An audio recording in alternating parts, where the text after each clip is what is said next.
I'd like to greet everybody today with the universal greetings of peace and the blessings of God be upon you. Today is Sunday, September the 20th, 2015. The time being 9:41 Central Time, Charlrston, Missouri time. As I've always asked people who watch my YouTube videos, if you hasn't subscribed to my YouTube videos, I ask you to subscribe to my YouTube videos. One of them is Raymond, R-A-Y-M-O-N-D. Last name Ivy, I-V-Y, YouTube channel. My other one is all spelled together in lower caps. I-V-Y, R-A-Y-L-O-U-I-S. Then separate YouTube channel. Today, I want to title this YouTube video, Charlrston, Missouri officials plot against activists, part 2. Most of you might have watched part 1. And I spoke of some of the law enforcement officials and others that's been plotting against me. And all you have to do is public record to check it out. Check out the dates. I want to tell you about some other people. We already talked about Sergeant Percy Owens and Chief Bobby Hearns. Everybody know about Anthony Mooney, the captain, who shouldn't even be on the force. A lot of people would agree with me on that. But look at the police report he wrote when I made a report against a white guy who threatened to kill me, said he would put some bullets in my head and they'll find me in a field. This was in 2000, the year 2000, when a few blacks had come up missing, dead in grain bins and different other places. Look at the police report and investigation that he made on that. It's public record. I have all of them documented in vaults in different states. Let's also talk about what they allowed to happen to my then 5-year-old daughter, February the 1st, 2012, in the Hearns Elementary School, which is up under the Charlrston R1 school district. I have documents. Listen, and then you are able, if you want it, it's public record. If not, I have paperwork to show you. Any independent investigator or reporter other than KFVS 12 out of Cape Girardeau, Missouri News, I'll show you where the superintendent of the Charlrston R1 school district, Tony Watkins, the principal of the Hearns Elementary School, Tammy Brock, the assistant principal of the Hearns Elementary School, Frank Ellis, the director of transportation for the Charlrston R1 school district buses, black man, Irvin Johnson.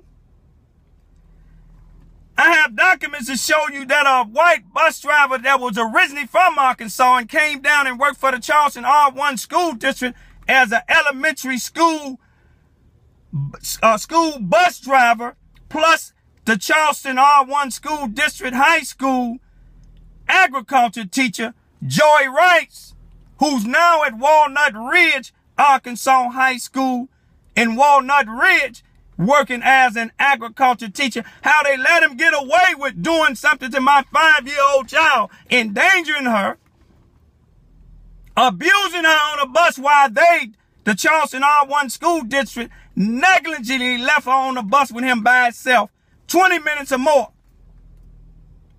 And all of them covered up. That's why they plotting. They trying to shut me up, but they not going to shut me up because God told me to reveal them, black and white. I want you to see how Brenda Bedford, who's a Charleston, Missouri police officer, also she's the resource officer for the Charlrston R1 school district. How her and the assistant principal, Frank Alex, which is black, after I told the school what happened to my child on the 1st and on the 3rd, Brenda Vapper come on the 6th and take my child out of her classroom and took her back to Frank Ellis, who questioned my child by himself on the 3rd of February 2012, trying to force her to change her story. She came home and told me they tried to tell her, he didn't do nothing to you. You wasn't scared. He didn't hurt you. He was just trying to help you. She said, Poppy, he wasn't trying to help me. I was afraid. In my mind, I wanted to tell this bus driver to take me back to the school and let me talk to the principal so they can call my poppy because I'm afraid. But they covered it all up. That's why they plotting. Now look, after I set Brenda Bradford out 3 different newspapers, including the Standard Democrat out of Sykes, Missouri, the Messenger out of Malden, Missouri, and the Austin Weekly News out of Chicago, Illinois, all of them, they printed my story. The bus driver fled. Afterwards, they let him continue to work. The records will show I got documents to show from the investigation. The school resource officer never questioned this bus driver, and he used a knife, cut something off of my daughter's backpack when it was on her back, and left alone all this time, giving her all type of gifts. But they want to talk about me. I ain't the issue. What they falsely accused me of 15 years ago, that was 15 years ago. I did my time, and I'm still trying to prove my innocence. But let's talk about what they did. All these people covering up. But yet they in these pulpits, they deacons in churches. But they hypocrites, they crooks. Paul and Philippians call them dogs, evildoers. That's why they trying to cover up.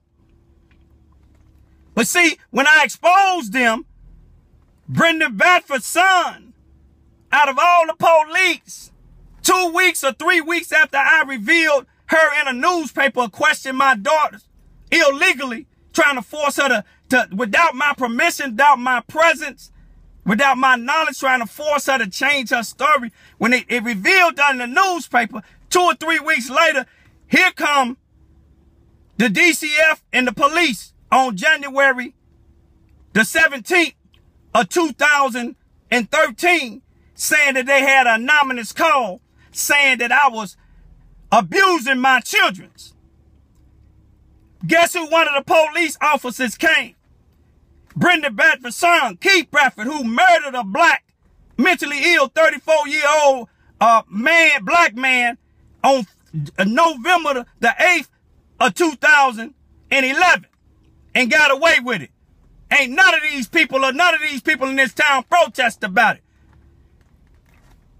The officer that came in with him, Dalton, he had to tell Bradford that I can talk on my phone and call who I want to because I'm not under arrest. And when Facebook got a hold to it from Chicago and hundreds of people calling the police station, why y'all in Raymond's house? And people lined up in front of my house. Then they left. They fled. You resist the devil, they'll flee. They thought I was by myself. The lady from the Children and Family Services took my child in the back room. Everybody know my child Queen. I didn't name her Queen for nothing. They told Queen, I know why you crying. Tell us what your daddy been doing to you and your sister, and we gonna get y'all to safety. Queen told her at 6 years old, or it's going on 7, we is safe with our poppy. My poppy ain't doing nothing to us. Do you want to hear what that white bus driver did to my little sister? This white lady from the Children and Family Service didn't want to hear that. They left. See if Officer Dalton still on the police force. He told me, I know you a good man, Raymond. I ain't had no problem in the 5 years you was here, that I've been here. He quit. The same with the white officer came in my house at a little after midnight, May the 19th, 2008, with Officer Percy, Sergeant Percy. He quit because he knew what they was doing was wrong. The next day they came to my house saying that they want to, on January the 18th, 2013. They children and family serving the police officer. I didn't let them in this time. Said they come and investigate what the bus driver did and the school allowed him to do to my children in the Charlrston R1 school district. But I called them on February the 23rd, 2011, 11 and a half months before that, and told them they said that my claim didn't want them to send no investigator. Now, yesterday, September the 19th, 2015, about 9:15 p.m., some little kid kick on my back door, frightening my children. They hit the floor. I come out. I'm not knowing it's a kid. What if I'd have shot and killed him? What if I'd have beat to death whoever was out there? Now they're using children to do their dirty work to try to find a reason to lock me up. I apologize to all of my family and friends. I won't kill no children, but I will restrain them to the police car. I don't want to harm nobody, but it's a threat when you come in my yard. Some of these people take it as a game. They step in or they come close when I'm not around, but if I see them in there, I'm going to do what I got to do to get them up off of me and my children.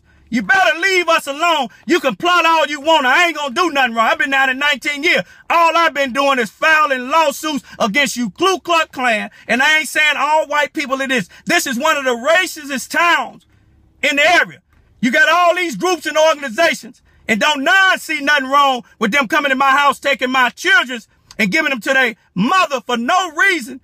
And my child arm was broke. Ain't nobody paid for it yet. But God gonna make all of y'all that I just named and the rest of y'all, Sherry Gillette, Sherry Maxwell, from the Lincoln University, Charlrston Extension, and Leslie Gillespie from the Suzanne Wesley Learning Center, and all y'all other people that be working in Lincoln School, or it's the C.F. Bowen School, that know y'all did me wrong. Those of y'all that if this don't fit you, if you're not a part of it, don't worry about it. But some of y'all know what I'm talking about. If you don't like what I'm saying, don't listen to it. But you can't stop me. The Bible said no weapon formed against me will prosper. I'm a man 100%. I'm not saying I'm tough, but there's not an ounce of coward in me. I'm sick and tired of y'all, and I will defend my household. I don't care who you is. I don't care how large a group you run in. I run by myself because God tell me the battle is not mine, it's his. Peace, be still.